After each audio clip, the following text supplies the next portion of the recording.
Hello guys, and welcome to this FM24 tactic, which I'm going to be going through. It's inspired by the tactic I put up for FM23, the Xavi tactic, which is a mix of obviously De Zerbi and Xavi principles. And it got me the Prem for Everton in the second season with a ton of goals. It was a little bit leaky at the back, but I think a goal difference of 70 is still really, really good. The only three losses we had, obviously, was against, three or two really good teams, City and Brighton. I can't really fault that all too much. A lot of draws, which were, away at Arsenal, away at Liverpool, stuff like that. Then some bad ones, Bournemouth, Norwich, but those things happen in football, as it does in real life as well. I think we're going to start at the tactic, and then we can move into some stats about the tactic. So the tactic looks like this. It's a bit asymmetrical, but I'm kind of trying to capture the principles of both De Zerbi and at the same time Xavi at Barcelona. I know it's been sort of a little bit up and down, but in the beginning, particularly last year, they were doing really well, Barcelona, with some of these principles. So what I'm trying to achieve here essentially is the box principle of the midfield. And Xavi sort of plays a 4-3-3 with I know it's sort of in reverse to the other side because of the players that I had, but he plays with, usually the right back being, inverted fullback, who then creates a free at the back, and then you have the wing back on the right, which would be, Balde or whatever he's called. He'd be up and down the wing, obviously on the left, but, since it's reversed. And then you'd have the winger holding the width on the other side as far up as the pitch as possible. And then you try and sort of concentrate your play through the right-hand channels in order to then make the switch down the left-hand side and get a qualitative superiority here, where you've got a one-on-one with the winger and the fullback. You've got the box principle in the middle, which both Xavi and De Zerbi sort of make use of. The reason the midfield is structured this way is because I wanted to have a player on this side that sort of is reminiscent of what Frankie de Jong does at Barcelona. And it's structured in 4-3-3, but although he maybe starts here, he drops down all the way, into these channels to pick up the ball and then move up, and it just didn't really. I tried roaming playmaker up here, see if he would sort of get down and help, but it just didn't really work. So I think deep line playmaker in here, makes it so that he tries to get the ball in these spaces, pick it up, and then move forward. And when you've got the ball, he typically ends up in these positions anyways. So you'll end up with having the box of these four, because these two will move up when we've got possession, move up into the midfield and create that double pivot. The central midfielder on attack will move into these sort of channels, especially because I've got him move into channels.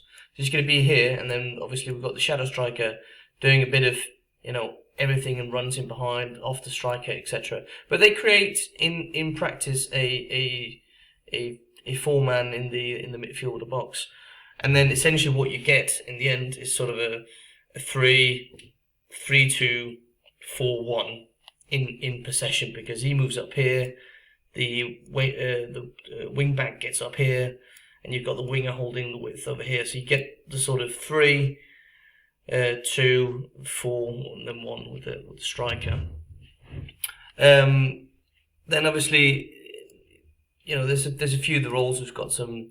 I want Onana to sort of be the main pivot, be sort of the Skesker role, I sort of, it was Xavi, but sort of be that pivot role in that sense. For the defence, Diomande is just told to stay a bit wider, so we get that back three a bit more, and we cover the right side, with a defender, because obviously, this right back's going to be up and well, far up here actually, because he's on attack. So you need that sort of rest defender. That's why I've got four on defend, and then obviously Garner is going to be sort of in this space to try and cover that a little bit as well. But yeah, winger, stay as far as possible out to the left, and then cut inside when he gets the ball. I know Rooney, but Archie's not. He'd be much better on this wing, but because he's so two-footed, it's quite decent to have him there. And then Shadow Striker Kasgard's been amazing for me, and actually Garner's probably been the best player in all seriousness. So anyway, onto in possession, mentality positive. Width wide, because we want to spread the defenders apart as much as possible and have the winger and the wing back, be as far to the sides as possible. Then in terms of approach play, play out defense, obvious for both the Xavi and Xavi. Focus play down the right, because I'm trying to create those overloads on the right hand side and pull the opposing team on the right hand side, then make a cross to the winger on the opposite side, and then, as I mentioned before, that qualitative superiority, get some one-on-ones, let him take them on and see if he can do something good.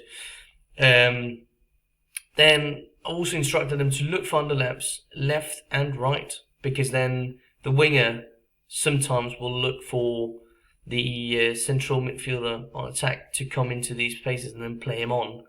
And then at the same sort of principle, just reversed on the right hand side, where the shadow striker will sometimes wait for the winger to get up and then play that ball. Passing directness, shorter, standard tempo, and then something people will probably look a little bit at and think, why is that? With time wasting on sometimes. And it's simply to mimic a lot what De Zerbi does. Have your defenders and your number sixes just sort of stand on the ball, invite the pressure in, and then play the ball around them. So that's sort of what that's trying to mimic, and also keep the control of the game. Obviously, if nothing's happening and the attack is not really doing what you want them to, I drop this down and then put on be more expressive. This could be on all the time as well, to be honest. But this is the standard work ball into box. I have got mixed crosses on just because I've got Calvert-Lewin, and he's not the greatest with his feet, but he's really great in the air. So mixed crosses, you could. To be honest, crosses all depends on your attack and your striker. I think because he's very physical, you could do a bit of everything, and then also adds to the unpredictability ability of your attack. So yeah, in transition, I think very standard for FM24, counter press, counter, dispute to centre backs when you want it sort of played out at the back.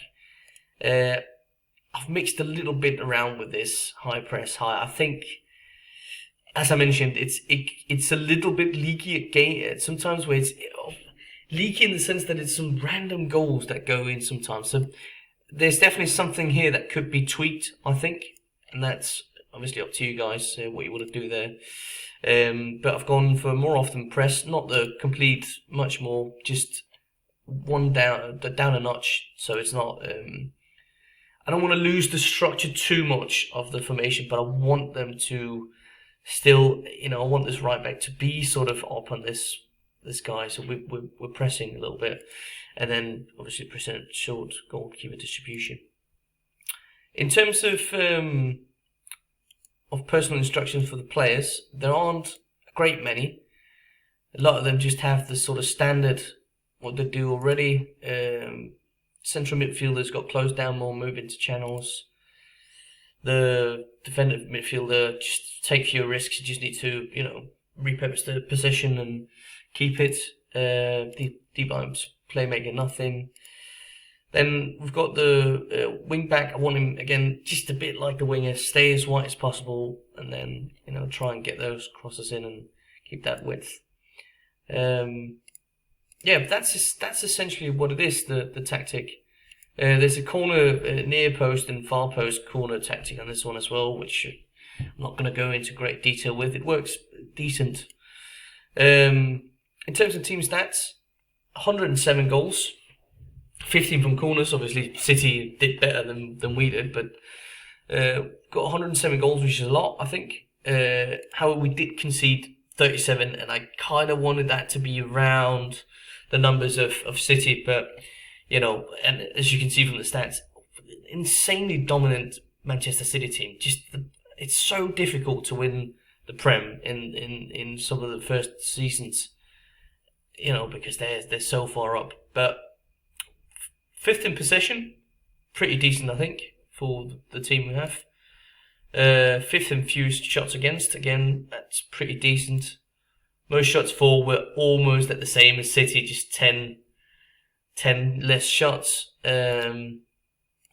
Most clean sheets, we've got 12, pretty decent again, I think. Player details, we've got Erling Haaland just scoring 39 goals. I thought Calvert-Lewin with 35 was really good. But the one that probably stands out is the shatter strike in Maurits Kjærgaard, and he's really good in this game, just because he's so physical and good off the ball. I mean, he's not got the best technicals, but he's really strong, and I think his physicals really enable him to dominate in that position. So he's got a lot of both assists and goals as well. In terms of assists, James Garner from deep line playmaker, 13. Rooney Badachi, 12. Really good. Brahim Diaz, off the bench for most of the time, 11. But you see Maurits Kjærgaard again from that, or Kjærgaard from that number 10 shadow striker position. 16 goals, 11 assists. That's pretty much what you can ask for. And he's even on 6 on the expected goals, which it's just outside the striker list. So that's really good, I think. So yeah, last thing I want to just quickly show you is the team details here, and as you can see, expected goals for 84.71, goals per game. A lot of goals scored, 2.82. That's almost 3 goals per game. Non-penalty expected goals per 90, 2.10. That's a lot. Crosses completed with first. And chances created. We've created 18 chances more than Manchester City. So, and we've got a conversion rate of 20%, which is really good. I wish Everton had that in real life. Data Hub. If we have a look at this, we're actually expected to finish second because City been insane. But you can also see that we've actually conceded 7 more goals than we were supposed to. So yeah.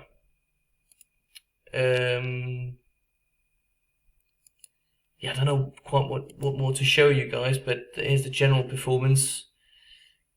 Less than 1 goal conceded per game. I don't think you can ask for much more than that. 2.82 goals per game, which is really good.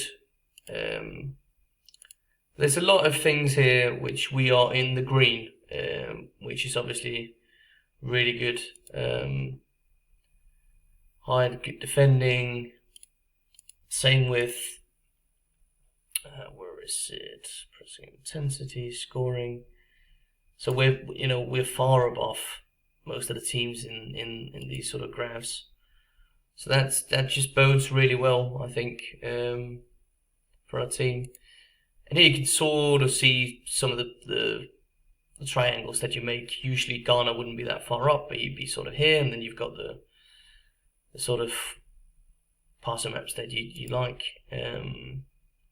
But yeah, that's all it is. It's given me, the Prem second season with Everton, which is quite good. We actually won the Carabao Cup as well. Forgot about that.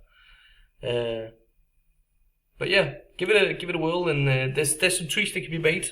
Certainly, and you can always, like I mentioned at the beginning, you can switch it from this side to this side, and then have if your players fit that better. I did that in FM23. It was actually reversed with the roles. I had the winger, he was on this side, and the shadow striker was here, and the wing back was on this side, and it was all just flipped essentially. So, But yeah, thanks for joining me for this quick. I say quick run through. It's been 15 minutes now, but thank you so much. If there's any feedback, just let me know in the comments. I'm always happy to listen to it and learn of the things that you guys talk about and bring to the discussion. So thank you so much.